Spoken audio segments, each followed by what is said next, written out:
7 अक्टूबर 2023 को जब हमास ने इजराइल के ऊपर अभी तक का सबसे बड़ा हमला किया था, तो उसके बाद इजरायली सेना ने गाजा के ऊपर जमीनी हमले शुरू कर दिए थे।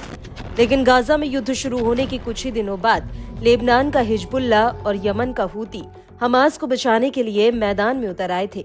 हालांकि अब इजरायली सेना ने लेबनान पर भी हमला कर दिया है और इस हमले से पहले आईडीएफ ने 27 सितंबर 2024 को हिजबुल्ला प्रमुख हसन नसरल्लाह को राजधानी बेरूत में ढेर कर दिया था। लेकिन इतना कुछ होने के बावजूद यमन के हूती का हौसला कम नहीं हुआ, बल्कि अब वो लाल सागर से आगे बढ़कर इजराइल के तेल अवीव तक पहुंच चुका है।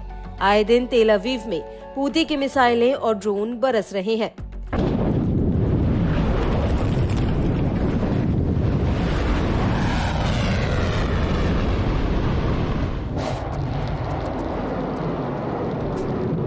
अब इसी कड़ी में हूती ने एक बार फिर से इजराइल पर एक बहुत बड़ा हमला किया। दरअसल हूती ने इजराइल के अश्केलोन शहर पर एक बार में कई ड्रोन बरसाए हैं। हूती के प्रवक्ता ब्रिगेडियर जनरल याह्या सारी ने भी इन हमलों की पुष्टि कर दी है। सारी का कहना है कि हूती के लड़ाकों ने एक इंडस्ट्रियल जोन पर एक सफल ड्रोन हमला किया है।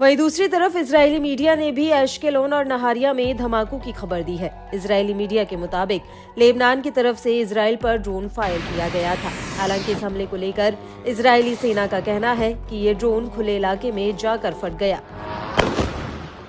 इजरायली सेना ने अपने बयान में आगे कहा कि दक्षिणी इजराइल के एश्केलोन के खुले इलाके में एक ड्रोन गिरने की शुरुआती जांच में पता चला कि ये ड्रोन यमन से दागा गया था।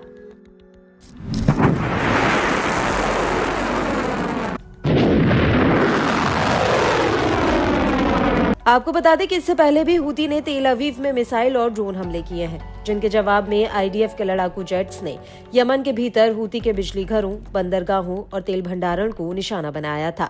आईडीएफ ने ये हमले यमन के पश्चिमी शहर होदेयदा पर किए थे। आपको बता दें कि यहाँ पर भी होदेयदा प्रांत को हूती का गढ़ माना जाता है और यहीं से हूती लाल सागर में इजराइल और अमेरिकी जहाजों पर हमले करता है।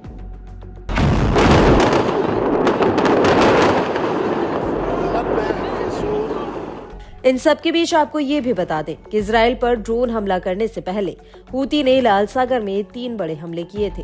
हूती के मुताबिक उसने अरब सागर में एससी मॉन्ट्रियल जहाज पर 2 ड्रोन अटैक किए।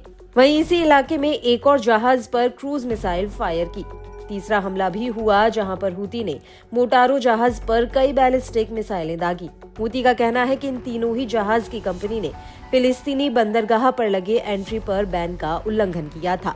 इन तीनों ही जहाजों पर लाइबेरिया का झंडा लगा था। एससी मॉन्ट्रियल ओमान की तरफ जा रहा था, जबकि एक दूसरा अज्ञात जगह की तरफ बढ़ रहा था।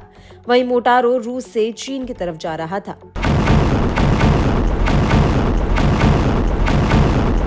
वहीं इस हमले को लेकर United kingdom maritime trade operation ने कहा कि उसे यमन के मोखा से करीब 46 किलोमीटर की दूरी पर हमले की जानकारी मिली थी।